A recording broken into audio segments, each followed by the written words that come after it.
it is indeed my proud privilege to invite our Honorable Prime Minister, Shri Narendra Modi, and I request him to kindly make his inaugural address and declare the 10th edition of Aero India 2015 open.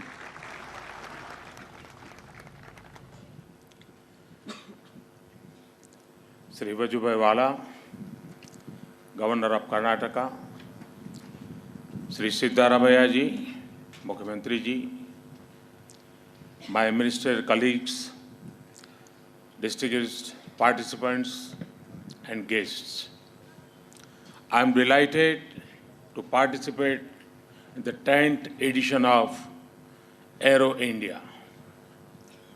More than 250 Indian companies and more than 300 foreign firms are here.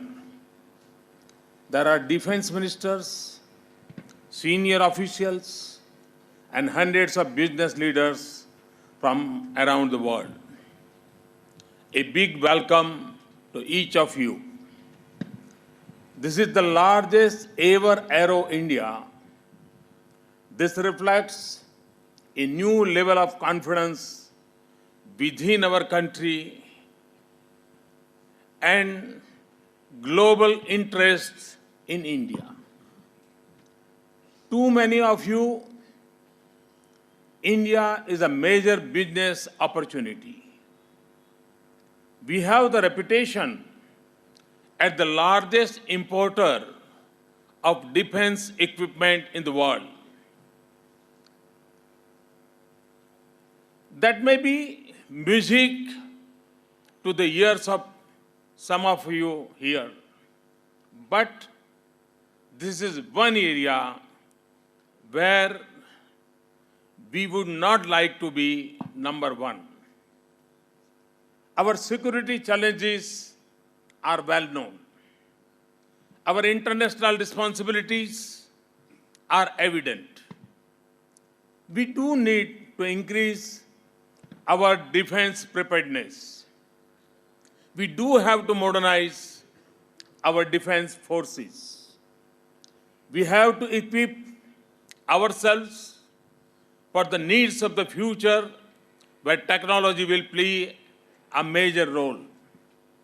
As a nation of 1 billion people, we also have huge requirements for managing internal security. We are increasingly integrating technology and systems into it. These opportunities make Aero India an important international event. For me, this is not just a trade fair for defense equipment. This is a mega meeting of one of the largest global supply chains with the most advanced technology and complex equipment, and a platform to launch India's defense manufacturing sector. A nation with a strong defense industry will not only be more secure, it will also reap rich economic benefits. It can boost investment, expand manufacturing, support enterprise, raise the technology level, and increase economic growth in the country. In India, the defense industry in the government sector alone employs nearly 200,000 workers and thousands of engineers and scientists. They produce an output of nearly $7 billion annually. It also supports a very large pool of small and medium enterprise. Our defense industry in private sector is still small, but it already employs thousands of people. This is despite the fact that our 60% of our defense equipment continues to be imported. And we are spending tens of billions of dollars on acquisition from abroad. There are studies that show that even a 20 to 25% reduction in imports could directly create an additional 100,000 to 120,000 highly skilled jobs in India. If we could raise the percentage of domestic procurement from 40% to 70% in the next 5 years, we would double the output in our defense industry. Imagine the impact in terms of jobs created directly in the related manufacturing and services sector. Think of the spin of benefits on other sectors in terms of advanced materials and technologies. That is why we are focusing on developing India's defense industry with a sense of mission. This is why it is at the heart of our Make in India program. We are reforming our defense procurement policies and procedures. There will be a clear preference for equipment manufactured in India. Our procurement procedures will ensure simplicity, accountability, and speedy decision making. We have raised the permitted level of foreign direct investment to 49%.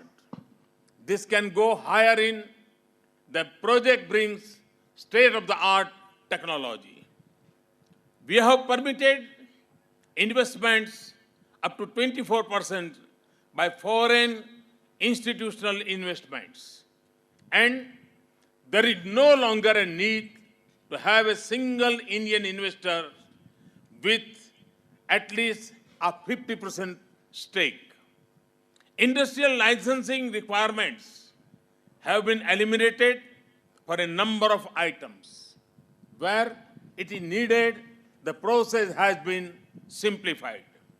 We are expanding the role of private sector even for major platforms. Our goal is to provide a level playing field for all. We speak in terms of national capacity, not public sector or private sector. Offset system is a crucial instrument to develop and upgrade our defense industry. We have introduced significant reforms in our offset policy. I'm actually aware that it will need a lot of improvements. We will pursue them in consultation with domestic industry and our foreign partners. I want our offset policy not as a means to export low-end products, but to acquire state-of-the-art technology and skills in core areas of priority.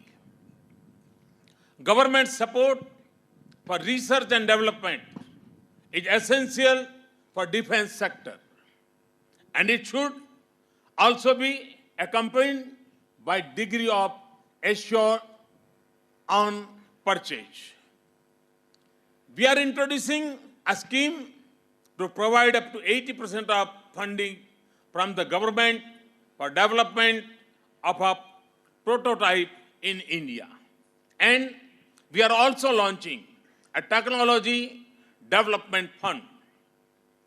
For too long, our research and development has been confined to government laboratories. We must involve our scientists, soldiers, academia, industry, and independent experts more closely in research and development. Last month, at the Army Day reception, I had asked to meet our officers and soldiers who had made the best innovations in our defense equipment. I was impressed with what I show. Finally, we have made our export policies clearer, simpler, and predictable. But we will also abide by the highest standards of export controls and international responsibility. We will expand our exports, but we will ensure that our equipment and technology do not fall into the wrong hands. India's record in this area has been impeccable and it will remain so. I am pleased with the positive impact of our policies. Indian private corporations have responded with enthusiasm. There is new excitement in our small and medium scale sector. Many of the biggest global firms are forming strategic partnership in India. Some of them have already begun using India as part of their global supply chains or engineering services. In September 2014, Dynamic Technologies and its collaborator Boeing inaugurated a plant in India to manufacture a critical parts of Boeing helicopter that is sold globally.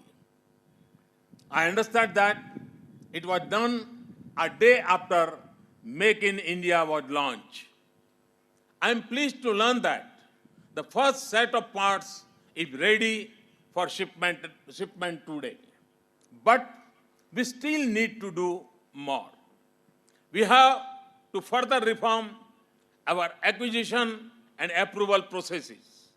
We must indicate a clear roadmap of our future needs. This must take into account not only new technology trends, but also the nature of future challenges. We must pay attention to developing supply chains with emphasis on innovation. We must bridge the gap between prototype development and quality of production.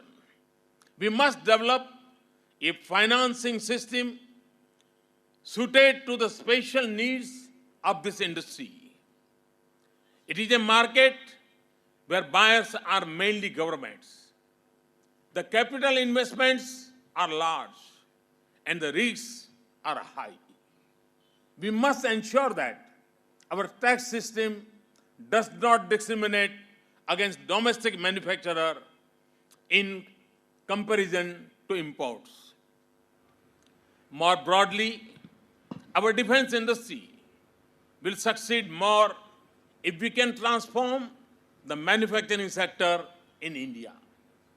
We need great infrastructure, sound business climate, clear investment policies, ease of doing business, stable and predictable tax regime, and easy access to inputs.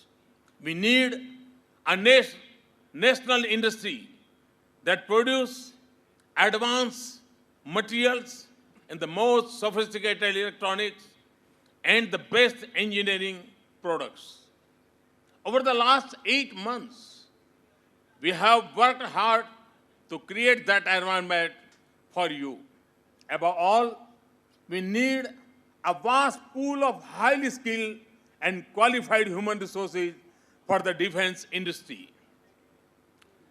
Our aerospace industry alone would need about 200,000 people in another 10 years. We'll set up special universities and skill development centers to cater to our defense industry, just as we have done in atomic energy and space. I have especially invited the state governments to come here with package of facilities to attract investment in defense manufacturing. Distinguished guests, this is the beginning of a new era for the defense industry in India. It will be no longer enough to buy equipment and simply assemble them here. We have been doing this in the past without absorbing any technology or developing our own capabilities. In some areas, we are where we were 3 decades ago. Frankly, our public sector needs to do much better than they are doing now. We have to exploit their huge assets and vast potential. At the same time, we have to make them accountable. We want to develop an industry that is dynamic. It should constantly stay at the cutting edge of the global industry. I am confident that India will emerge as a major global center for defense industry. We have the basic building blocks for it in India and a large national requirement. We will build an industry that will have room for everyone, public sector, private sector, and foreign firms. From sailors, foreign firms must turn into strategic partners. We need the technology, skills, systems, integration, and manufacturing strength. The nature of industry is such that imports will always be there. In turn, they can use India as part of their global supply chain. Defense budget around the world are become tighter. India frugal but sophisticated manufacturing and engineering services sectors can help reduce costs. India can also be a base for export to third countries, especially because of India's growing defense partnership in Asia and beyond. A strong Indian defense industry will not only make India more secure, it will also make India more prosperous. Aero India can be a catalyst in realizing our goals. That is why I am here today. So, as we look at this wonderful aircraft and enjoy the amazing fly pass, I also hope we can get some business done and sow the seeds of successful new ventures and partnership to give our people new opportunities to make our nation safer and the world more stable and peaceful. Thank you very much. Thanks a lot.